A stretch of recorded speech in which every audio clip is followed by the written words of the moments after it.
Hey guys, Nina here, and I'm here to read chapter 3, or chapter 23 of a Ben fanfiction, and I hope you guys enjoy. I walked out and saw that everyone was waiting for me. Looked over at Ben. He looked back at me, mouthing the words, "I love you." I smiled and said it back before walking up to none other than Zago himself. I looked at him evilly and said, "So you want my blood, Well, you better hurry up, because I'm getting tired of just standing here, old man," I said, laughing as my body lit on fire. He laughed and looked at me with dead eyes. "No, Violet, you're just like your mother, exactly like her," he said, smirking down at me. I glared at him, more getting my knife out.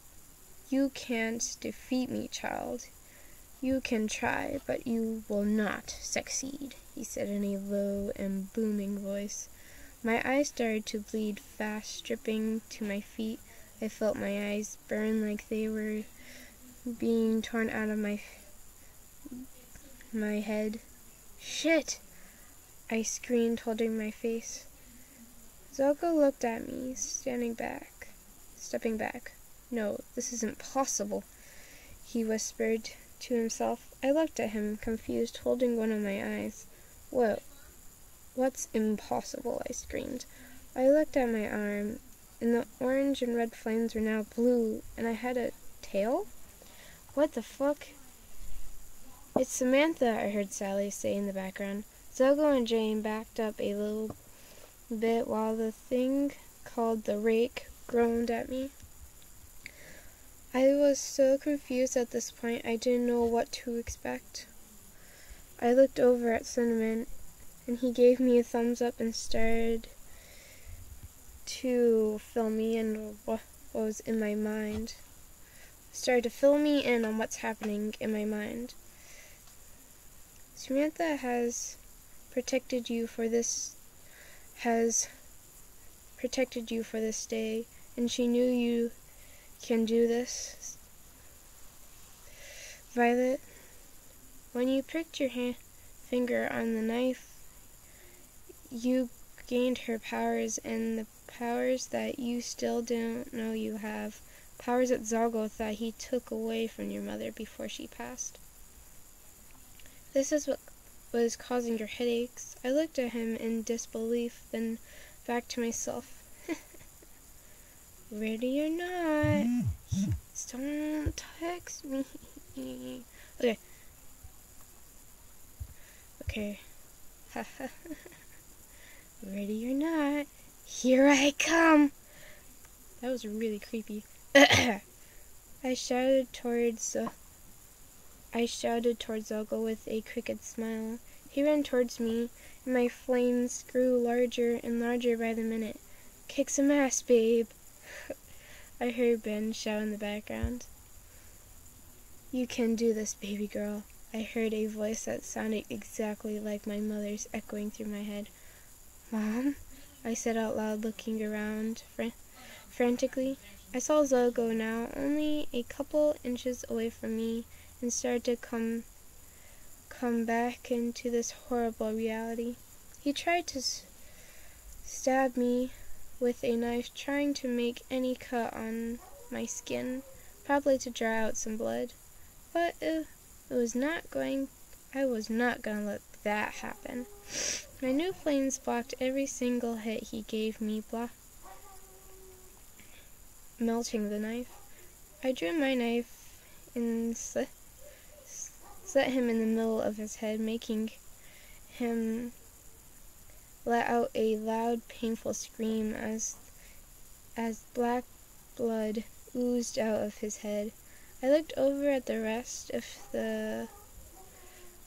fighting off Jane and Rake. "He comes," I heard that same annoying voice in my head. I looked at Zago, pissed off. "Shut the fuck up!" I screamed, a loud, eerie, very loud, ear-popping scream, the one that made my lungs feel like they were about to burst into a million pieces all at once. And a sniffle. I shot flames all over him and watched as they consumed his body. I laughed an insane laugh, then echoed the entire woods, making birds fly out of the trees and started to shoot fire at each single one of them like a crazy person. Yep, I lost my sanity, I thought to myself, still laughing insanely. I felt a hand on my shoulder and I blacked out. My eyes opened. I was on my bed. I felt something hold me and screamed fire out of my fists and onto the roof. Babe, I heard a familiar voice scream. I calmed down and looked over to find Ben looking wide-eyed at me. Sorry, I said, mumbling while looking down, embarrassed. He laughed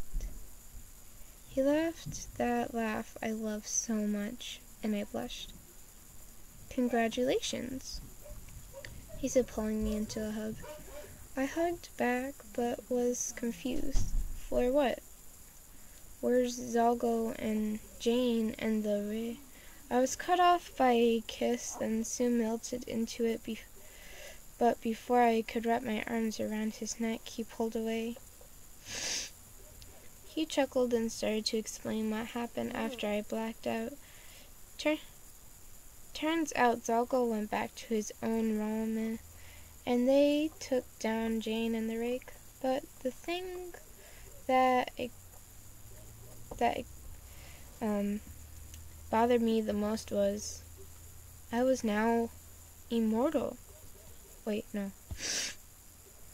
But the thing that excited me the most was I was now immortal. I looked over at Ben wide-eyed. That's amazing. How long was I out exactly, though? I said, yelling. He laughed nervously and said, about a month? I sat up in shock and nearly passed out again. What? Three fucking months? So that means my birthday passed and everything, I screamed and jumped out of bed. Ben laughed and hugged me. You never really told me what you wanted for your birthday, Violet, he said, whispering into my ear, making chills go down my spine. I had remembered what I had promised myself the other day when I turned immortal and started to grow hot all over my body. Oh God, I thought to myself as he kissed my neck. So, yeah, that is chapter 23 or 22? I think it's chapter 23. So, yeah, hope you guys enjoy. And the next chapter is going to be, please be no parents in the room, please be 16, and have headphones. Because there's going to be some sexual activities in the next chapter, and I will be reading it because I get mad at people when they don't read those parts. I get very, very mad. So I will be reading it so nobody gets mad at me, and I don't get mad at myself. So yeah, bye-bye guys.